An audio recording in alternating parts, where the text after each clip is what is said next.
3 daughters and not a single son? What a waste of space. What's the point of supporting defective goods that can't produce a male heir? My ex-husband sneered these words at my new husband. You'll never know the joy of having a son. My husband looked at my ex with a puzzled expression. A defective product because she can't give birth to a boy? What are you talking about? My name is Cherie.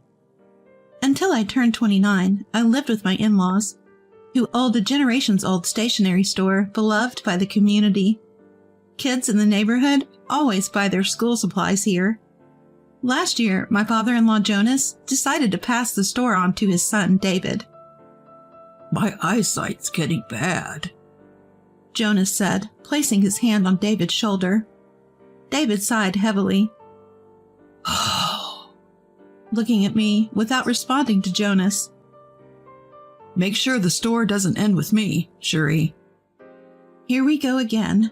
David has been pressuring me like this ever since we started dating. He always wanted a son, and after we got married, his tone and attitude became increasingly harsh. His mother, Annie, and even Jonas, who tries to be understanding, want a grandson. I had 2 sons right after getting married. You and your sister are both girls. Maybe it's genetic, Annie said. Well, let's hope for a boy next time, Jonas added. You wouldn't understand. Being a regular office worker's daughter, in our family, the eldest son has always taken over the business. Your job is to give birth to the next heir, David said. No one in the family ever stood up to David. I had a 3rd child, hoping that maybe this time it would be a boy and David would change. But yet again, it was a girl. 3 daughters. What a waste. Even looking at our newborn daughter, David didn't change his stance that anything other than a son was worthless. When our 3rd daughter turned 3, we got news from my in-laws, who were at the hospital, that my brother-in-law and his wife had a son. David kicked a chair and yelled at me before even considering congratulations.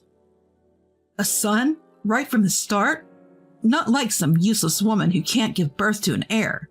A wife like that is no different from a scam. David never laid a hand on me, but his sudden outbursts about having children were something I could never get used to. After berating me endlessly, David simply said, "Dinner," and stormed out of the room. Up to this point, I had been absorbing his anger and hadn't even gone shopping yet. Feeling tears well up, whether from frustration or sadness, I grabbed my wallet and hurried to the store. Once alone, I felt a bit calmer. When I returned, David's car, which had been there earlier, was gone. Did he really go out after telling me to prepare dinner? I was angry, but at least I wouldn't have to face any blame about the kids if I didn't see him. In the quiet house, with our daughters also gone, I waited alone for everyone to return. Then, a call came in from my parents' home. It was my mom asking, "David suddenly showed up and left the girls here. What's going on?" The girls? I told her I didn't know what was happening either and asked her to watch the kids for a bit before hanging up. I tried to reach David to get his side of the story, but got no response. After several attempts, I was about to leave for my parents' house when David's car pulled up. I rushed over to him. "David, Mom just called and said you left the girls with her." "Yeah, it's hard to manage all 3, so I dropped them off." "What?" "You're not needed anymore. Go back to your parents' house. We're getting a divorce." David pulled out divorce papers from his bag, held them up in front of me, and added, "Sign these." "A divorce?" There's no point in supporting a defective woman who can't give birth to a boy. Faced with the sudden word divorce from David, I felt a sense of relief. Maybe divorce was the answer all along. I returned to my parents' home and worked hard every day to raise my daughters. David did send child support every month, but he had no interest in his daughters, who couldn't be his successors. Moreover, the girls, who had never been close to David, had no desire to see him after the divorce. 3 years after the divorce, I met my current husband, Frederick, a doctor, and we got married. He treats my 3 daughters as if they were his own, and we have a good family relationship. One day while shopping with my husband, I ran into David. Our eyes met, and there was no chance to escape as he quickly approached. Long time no see. Ah, so this is your new husband. This was the first time I had spoken to David since informing him that I no longer needed child support due to my remarriage. I was a bit nervous about what he might say. I've remarried too. This is my current wife, Elise. As David introduced the woman next to him, she shifted the baby boy she was holding, as if to show him off. David looked satisfied and turned to my husband with a condescending smile. You'll never hold a son in your arms. She's defective. She can only give birth to girls. My husband looked puzzled. Don't you know? He looked at me and smiled. The gender of a baby is determined by the genetic information in the sperm.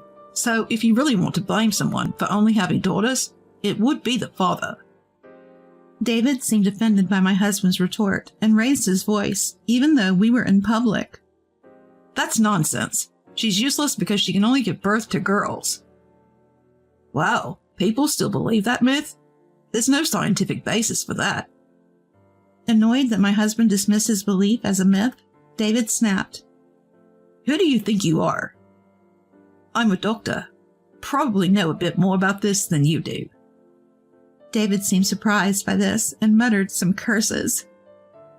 I don't care if you're a doctor. She gave birth to 3 girls and I left her. If you want a son as an heir, think twice. Just then, our daughters returned from buying drinks. Mom, is Strawberry okay? My eldest and second daughters, each holding drinks, were followed by our youngest, who was holding the hand of a little boy. David's eyes widened in surprise. He's our son. Doesn't he look just like my husband? Your son? Realizing that I, whom he'd mocked for only giving birth to girls, had a son, David was speechless. He took his new wife's hand and left. My 2 older daughters, who remembered the divorce drama from 5 years ago, made faces of disgust at their father. 3 months after the encounter with David, I received a call from an unknown number. I ignored it at first, but the calls kept coming. Curious, I answered on the 4th call. Hello? Cherie, listen, I need to talk. It was David, speaking rapidly as if in a hurry. According to the story, David had some concerns and decided to visit a hospital after encountering us. Turns out it was the same hospital where my husband works. My husband spotted David sitting in the lobby and approached him, asking if he was feeling unwell. David said he was fine, but wanted to consult a doctor about his son. I was surprised to hear this from my husband, so I asked David if he had called to tell me about it. No, I've been deceived. Combining what David told me over the phone with what I later heard from my husband, here's what happened. David had seen my son, who looks a lot like my husband, while out shopping. This prompted him to resolve some complicated feelings he'd been grappling with. You see, David had been bothered that his son, born to his second wife, didn't resemble him much. Despite trying to brush it off, everyone kept saying the boy looked like his mom. No one said he looked like David. So David decided he wanted a DNA test to prove his paternity and went to the hospital for that reason. At first, he just wanted to ease his mind with the test, but my husband told him, "If you're raising him with love as your son, isn't that enough?" David took this as a veiled suggestion that the test might prove the boy wasn't his, and he got angry. He declared he would definitely get the test done, only to be told, "We don't do paternity tests here." Ignoring my husband's words, David went ahead and visited the hospital's genetics department. As expected, they couldn't help him. The doctor suggested he consult a lawyer, so he left the hospital. Later, he got the test done through a lawyer-recommended agency and found out the boy wasn't his biological son. "When I confronted her, she admitted she cheated," David said, anger seeping through the phone. But honestly, I had nothing to say. I don't know if he just wanted someone to listen or thought I'd sympathize, but the call was unnecessary. So what do you want from me? I'm not interested in your life anymore, so stop contacting me, I said, ignoring his desperate tone. I hung up and blocked his number. But just when I thought peace had returned to our home, a new problem arose. David's ex-wife, who had been divorced and sought compensation, started pestering my husband for a dinner date. She had learned about my husband's workplace from David, checked every doctor's profile on the hospital's website, and finally identified my husband and his department from the posted photos. She then reached out on social media, trying to impress him with her achievements and inviting him to dinner, only to be firmly turned down. Despite being turned down, this woman was relentless. She even tried to ambush my husband as he left the hospital and made unnecessary appointments, raising alarms among the hospital staff. Eventually, my husband decided to talk to her directly to put an end to the inconvenience she was causing. As always, he caught her loitering around the hospital and told her off. Please stop following me. I have no interest in dining with you or being friends. She got red in the face, badmouthed me, his wife, and stormed off. I don't remember the details, my husband said. It was embarrassing. Everyone was watching. 4 days after hearing this from my husband, our doorbell rang incessantly. On the monitor was a woman who appeared to be David's ex-wife. I wondered why she was at our house, but with the lights on, pretending to be out was not an option. I asked my eldest daughter and second daughter to take the younger kids upstairs. Then I opened the door with the chain still on. The woman smirked as she glanced at the chain. Surprisingly, she seemed calm and called out to him without even trying to hide her hostility. Sorry to bother you. It's such a busy time, Super Mom. What do you want? I asked curtly, and she snorted. You're not very friendly, are you? Let's get to the point. You should leave your doctor husband. Cherry, was it? A woman like you, who can't even cook and has a bunch of stepchildren, doesn't deserve a doctor. Know your place. I had never discussed my cooking skills with the stranger, but she must have heard something from David. Why are you here telling me to divorce my husband? I won't divorce him, and it's none of your business. I tried to close the door, but she raised her voice. Don't you get it? The reason David left you is because I suggested it. I froze, and she retracted her foot from the doorway, laughing. That was close. Almost got my foot caught. What are you talking about? Ignoring her flippancy, she sneered. I was dating David at the time. He's the eldest son of a historic shop, you know. So I advised him to divorce you since you can only give birth to daughters and can't produce a male heir. I had no idea, so it wasn't a fair.